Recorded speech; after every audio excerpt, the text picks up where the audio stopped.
जैसा मोती ओस का ऐसी तेरी आवे, गरीबदास कर बंदगी भाई भौर न ऐसा दाव, ऐसा दाव, ऐसा मौका, ऐसा चांस मनुष्य शरीर, और फिर ये तत्व ज्ञान, और अब भी तुम पीछे रहोगे। कहते फिर परमात्मा ना संभाले तुमने कई हजारों वर्षों तक,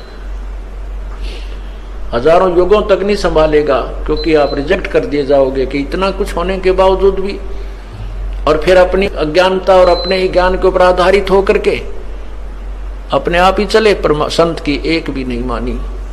क्यों कुछ दिनों के बाद परमात्मा इतना सुख दे देता है, यूं सोचा बस मौज माजरी है और ऐसे ही होना था, नहीं, यही भूल समाप्त कर देना कि प्रभु के चरणों के आने के बाद जो आपने पुण्यदान किया है, ये हो सकता आपका इस जीवन भी चल सके और एक दो जीवन और भी चल सकता है, इतना पुण्य हो जाता आपका।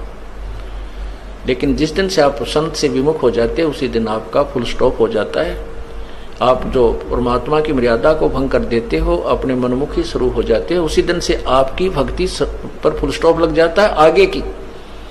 जब तक आप पुनः उपदेश प्राप्त नहीं कर लेते, उपदेश प्राप्त कर लेने मात्र से भी नाम नहीं जुड़ जाता। परमात्मा कहते हैं इन बातों क्या पाइए कर सतगुर नजर निहाल, राजी कर सतगुर रूठे नु। ठीक है, कोई भक्त है पहले लगा हुआ है, फिर उसने बीच में बकवाद कर दी, दोबारा भी चौथा भी नाम ले जाता है। जब तक इस दास हृदय से उसको उपदेश नहीं देता तब तक उसका पुनर्नाम सब नहीं जुड़ पाएगा। ये मेरे बस की बात नहीं, ये परमात्मा की ही प्रेरणा अंदर से होती है। नाम अवश्य दे दिया जाता है क्योंकि हमारा स्वभाव है कि हो सकता है ये बालक फिर सुधर जाए, बच्चा भगवान का। तो इसलिए कहते हैं राजी कर सतगुरु रूठे नु, यानी अपने सतगुरु, मान ले आपसे गलती हो जाती है, सतगुरु क्यों रुष्ट होते हैं? क्योंकि आप विद्यार्थी, वो विद्यार्थी से टीचर रुष्ट होता है जो कोई भी मर्यादा नहीं निभाता, बार बार समझाने के बाद भी शरारत करने से बाज नहीं आता, तो वो उससे रुष्ट होता है। ऐसे ही परमात्मा का मार्ग है, आप विद्यार्थी हैं, ये दास आध्यात्मिक टीचर है। आपके हित के लिए आपको समझाया बुझाया जाता है, गलती करते हो आपको धमकाया भी जाता है, आपके भविष्य को मद्देनजर रखते हुए। निदास का कोई लेन देन नहीं। अब जो बच्चे परमात्मा से विमुख हो गए, नाम ले रखा था, गलतियों पर गलतियां की, हमने उनको धमका दिया, उनका नाम काट दिया गया यहाँ से, इस विद्यालय से, तो वो बाहर चले जाते हैं अपने दूसरे क्षेत्र में या दूसरे संत के पास, या जैसी पूजाएं उसको पहले करते थे वो करने लग जाते हैं। और वो कहते हैं हमारे ताज भी ठाठ हो रहे हैं, हमने तो उनको छोड़ दिया, उस नाम को भी, संस्था को भी छोड़ दिया, और कहते अब हमें कोई हानि नहीं हो रही है।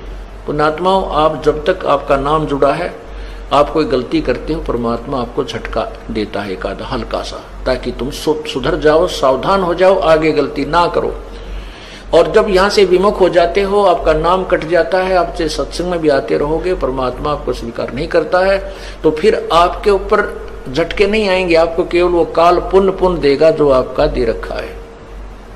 जैसे विद्यार्थी, जो बच्चा स्कूल में आता है, गलती करता है, टीचर उसको पीटता भी है, एक आधा थप्पड़ भी मार दे, खुड़कावत धमकाता भी है, और जब वो बच्चा स्कूल छोड़कर चला जाता है, फिर चाहे वो गधे पर बैठ कर बारी लेता रहे, कहीं घूमता रहो, कहीं खेलो, वो टीचर उसको कुछ नहीं कहेगा, उसके साथ से निकल जाएगा। वो कितनी शरारत कर रहा हो, वो नहीं, टीचर नहीं बोलेगा उससे, क्योंकि अब उसका विद्यार्थी नहीं रहा।